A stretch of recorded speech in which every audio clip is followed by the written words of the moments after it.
ગુજરાત રાજ્ય પોલીસ દ્વારા જે સાયબર ફ્રોડ થઈ રહેલ છે તે અંગે જાગૃતિ ફેલાવવા માટે અને પ્રજાજોગ આ જાગૃતિ અંગેનો તમામ મેસેજ જાય તે અનુસંધાને રાજ્ય પોલીસ વડા દ્વારા એક પ્રેસનું આયોજન કરવાનું કહેલું છે, જેમાં આ સાયબર ફ્રોડને લગતી માહિતી પ્રજાના છેવાડાના માણસ સુધી પહોંચે, જેથી કરીને તેઓ આ પ્રકારના સાયબર ફ્રોડથી બચી શકે તે અનુસંધાને એક નાની એક બ્રીફિંગ છે, જેની અંદર આપણે જોવા જઈએ તો મુખ્યત્વે હાલના તબક્કે જે સાયબર ફ્રોડ ચાલી રહ્યા છે એમાં જુદા જુદા પ્રકારના જે સાયબર ફ્રોડ છે એ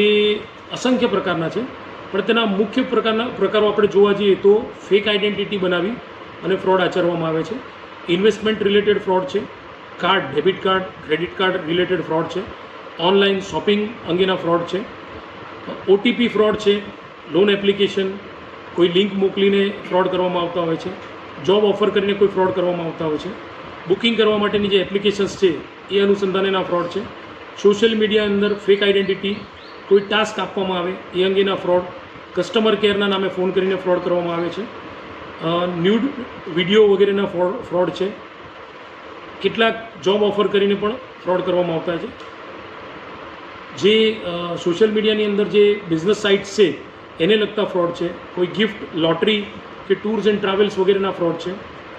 તે સિવાય પણ ઇન્સ્યોરન્સ પોલિસી, ઇલેક્ટ્રિક બિલ કે સરકારી અન્ય કચેરીઓના કોઈ મેસેજીસ આવતા હોય તે અનુસંધાને ફ્રોડ કરવામાં આવે છે, સાયબર માધ્યમનો ઉપયોગ કરીને બ્લેકમેલિંગ કરવામાં આવતું હોય છે, આ પ્રકારના ફ્રોડની સાથે સાથે ક્યારેક મેટ્રિમોનિયલ સાઇટ ઉપર પણ ફ્રોડ કરવામાં આવતા હોય છે. જોવા જઈએ તો જાન્યુઆરી 2024થી લઈ અને મે 2024 સુધીના આ પ્રકારના ફ્રોડની લગભગ 53,280 જેટલી કમ્પ્લેન નોંધવામાં આવે છે કે એ રીતનું કમ્પ્લેન અંગેની ફરિયાદો મળેલી છે, અને ટોટલ જોવા જઈએ તો 504 કરોડ રૂપિયા જેટલી મોટી એમાઉન્ટ આ ફ્રોડ થકી એ જે લોકો છેતરપિંડી કે ચીટિંગ કરતા હોય છે તે લોકોએ આ લોકોના પાસેથી સેરવી લીધેલી છે. હવે આ પ્રકારની જે સાયબર ફ્રોડ થઈ રહેલા છે અને એનું પ્રમાણ દિવસો દિવસ વધતું જાય છે. મુખ્યત્વે જે આ પ્રકારની ફ્રોડ જે થાય છે તો એ ફ્રોડ રોકવા માટે આપણે શું કરી શકીએ? તો જો પ્રજાને આ બાબતની જાણકારી હોય તો એ જાણકારીના માધ્યમથી આ પ્રકારના ફ્રોડને આપણે અટકાવી શકીએ છીએ. મુખ્યત્વે જે ફ્રોડ થતા હોય છે એ ફ્રોડની અંદર આપણે આમ જોવા જઈએ તો માનવ સ્વભાવની જે પ્રકૃતિ છે, લોભ અને લાલચ, આ લોભ અને લાલચનો ઉપયોગ કરી અને આ ફ્રોડ કરવાવાળા લોકો એ લોકોની પૈસા, એમની મિલકતો સેરવી લે છે. તો પ્રજાએ એક વસ્તુ ખાસ ધ્યાનમાં રાખવાની જરૂર છે કે કોઈ પણ વસ્તુ કે જે સરળતાથી તમને જ્યારે કોઈ પ્રલોભન આપવામાં આવે છે કે કોઈ ઇન્વેસ્ટમેન્ટની સ્કીમો બતાવવામાં આવે છે, બેંકની અંદર ઇન્વેસ્ટમેન્ટ કરો એના કરતાં વધુ ઇન્ટરેસ્ટ મળશે, કે કોઈ સ્ટોક માર્કેટ ઇન્વેસ્ટમેન્ટ કરશો, કે પછી કોઈ પણ પ્રકારના લિંક મોકલી અને એની અંદરથી સ્ટેજ બાય સ્ટેજ તમારી પાસે ઇન્વેસ્ટમેન્ટ કરવામાં આવે છે, આવા કોઈપણ માધ્યમમાં જો તમને જરાક પણ ગંધ આવે કે આ એક ફ્રોડ એક્ટિવિટી થઈ રહેલી છે તો તાત્કાલિક પોલીસને જે તે હેલ્પલાઇન નંબર છે 1930 ઉપર સંપર્ક કરવો જોઈએ. સાથે સાથે ક્યારેક પ્રજાના ડરનો પણ ઉપયોગ આ સાયબર ફ્રોડ કરનારા લોકો લેતા હોય છે, જેમાં મુખ્યત્વે કોઈ ન્યૂડ વિડીયો અને વ્યક્તિની પોતાના વિડીયોને કોર્પ કરી, એડિટિંગ કરી અને સોશિયલ મીડિયા સાઇટ ઉપર મૂકવાની ધમકીઓ આપીને તેની સાથે ફ્રોડ આચરતા હોય છે અને તેને બ્લેકમેલ પણ કરતા હોય છે. તો જો પ્રજામાં જાગૃતિ હોય, આવા કોઈપણ પ્રકારના શંકાસ્પદ મેસેજીસ મળે કે કોઈપણ પ્રકારની શંકાસ્પદ લિંક મળે અને અજાણી લિંક છે એને તો ક્યારેય ક્લિક ન કરવી જોઈએ. તે સિવાય જો આવા શંકાસ્પદ મેસેજીસ મળે તો તે અંગે દરેક જિલ્લામાં સાયબર પોલીસ સ્ટેશન ખોલવામાં આવેલા છે અને એની અંતર્ગત સાયબરના એક વેલ એજ્યુકેટેડ અને સાયબર ફ્રોડની તમામ પ્રક્રિયાઓથી વાકેફ હોય તેવા સ્ટાફની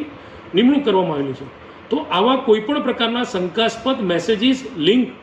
વિડીયોઝ કે અન્ય કોઈપણ માહિતી તમને જો લાગતી હોય કે જે કોલ, કોઈપણ માહિતી એવી લાગતી હોય કે આની અંદરથી ફ્રોડ થઈ શકે છે તો તમામે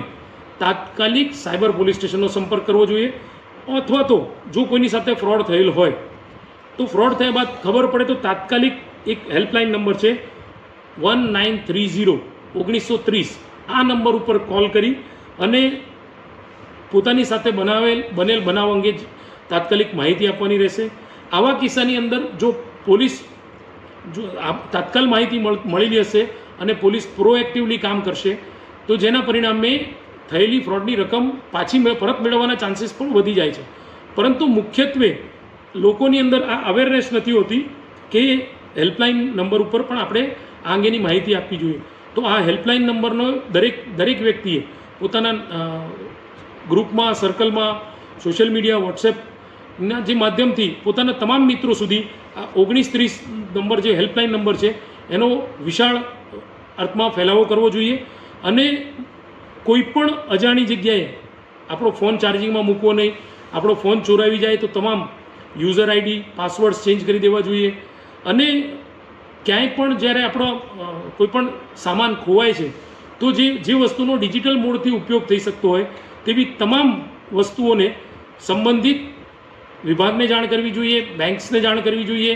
અથવા તો આપણા પોતાના જો નેટ બેન્કિંગ આપણે યુઝ કરતા હોય તો એ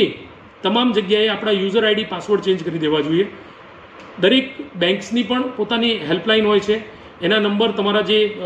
ક્રેડિટ કાર્ડ હોય છે કે ડેબિટ કાર્ડ હોય છે એની પાછળ લખેલો હોય છે. તો આ અંગે પણ જો આપણામાં જાગૃતિ હોય તો આપણે તાત્કાલિક કોઈ ફ્રોડ થયેથી સંબંધિત બેંકના જે તે વિભાગને પણ ટ્રાન્ઝેક્શન અટકાવવા માટે આપણે કહી શકીએ છીએ. મુખ્યત્વે જો લોકો જાગૃત રહેશે તો આવા પ્રકારે સાયબર ફ્રોડ કરનારાને આપણે અટકાવી શકીશું. ગુજરાત પોલીસ સદાય આ બાબતે તત્પર